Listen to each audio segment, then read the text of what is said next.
नमस्कार, स्वागत आहे तुमचे आमच्या चॅनेलमध्ये। आवाज महामुंबईचा, शोध बातमीचा, कौल मनाचा। चला तर मग आमचे चॅनेल शेअर करा, लाईक करा आणि सबस्क्राइब करा। धन्यवाद। कर्नाळा बँक गैरव्यवहार। माजी आमदार विवेक पाटील यांची 100 एकर जमीन लिलावात। 529 कोटींच्या घोटाळ्यात गुंतवणूकदार अजूनही न्यायाच्या प्रतीक्षेत। पनवेल तालुक्यातील पोसरी गावातील सुमारे 100 एकर जमीन महसूल विभागाने जप्त करून लिलावात काढली आहे। शेतकरी कामगार पक्षाचे माजी आमदार विवेक पाटील गेली 4 वर्ष कर्नाळा नागरी सहकारी बँक गैरव्यवहार प्रकरणी तुरुंगात असून त्यांच्यावर 529 कोटी रुपयांच्या गैरव्यवहाराचा ठपका ठेवण्यात आला आहे।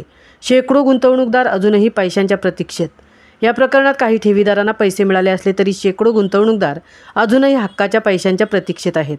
जून 2021 मध्ये सक्तवसुली संचालनालयाने माजी आमदार पाटील यांना अटक केली होती। त्यानंतरपासून ते तुरुंगाच्या गजाआड असून न्यायालयाने वारंवार जामीन नाकारल्यामुळे त्यांचे राजकीय व सामाजिक आयुष्य थांबले आहे। 100 एकर जमीन 51 कोटींना लिलावात। पनवेलचे उपविभागीय अधिकारी तथा दंडाधिकारी पवन चांडक यांनी पोसरी गावातील 41 हेक्टर 6 गुंठे सुमारे 107 एकर जमीन लिलावात काढल्याचे जाहीर केले। या जमिनीची किंमत 51 कोटी 33 लाख रुपये निश्चित करण्यात आले आहे। या जमिनीवरून कर्नाळा चॅरिटेबल ट्रस्टच्या नावाने कृषी पणन व व्यवस्थापन महाविद्यालय उभारण्याचा दावा माजी आमदार पाटील यांनी केला होता। कर्नाळा स्पोर्ट्स अकॅडमीकडे मोठ्या गुंतवणूकदारांचे लक्ष। दरम्यान कर्नाळा स्पोर्ट्स अकॅडमी ही देखील गुंतवणूकदारांच्या नजरेत असून आंतरराष्ट्रीय विमानतळाजवळील या जागेचा भाव प्रचंड आहे। मात्र ही जमीन प्रत्यक्ष मालकी हक्काने सिडकोची असल्यामुळे न्यायालयीन प्रक्रियेअभावी लिलाव अडलेला आहे। तरी देखील मोठे उद्योगपती व बिल्डर लॉबीचे डोळे या अकॅडमीवर लागले आहेत। शासनाचा ठोस निर्णय।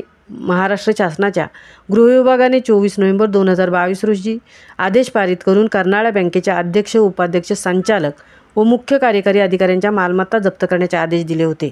या मालमत्तांवर नियंत्रण ठेवण्यासाठी शासनाने उपविभागीय अधिकारी यांची नियुक्ती केली आहे। या लिलाव प्रक्रियेमुळे पुन्हा एकदा कर्नाळा बँक घोटाळा राज्यभर चर्चेत आला आहे। गुंतवणूकदारांच्या पैशाचे काय होणार? जबाबदार मंडळीवर कारवाई केव्हा होणार? हे प्रश्न अजूनही अनुत्तरित आहेत आणि जनतेत संताप वाढताना दिसत आहे। आवाज महामुंबईच्या चॅनेलसाठी निलेश फुंडेंसह तृप्ती भोईर, पनवेल।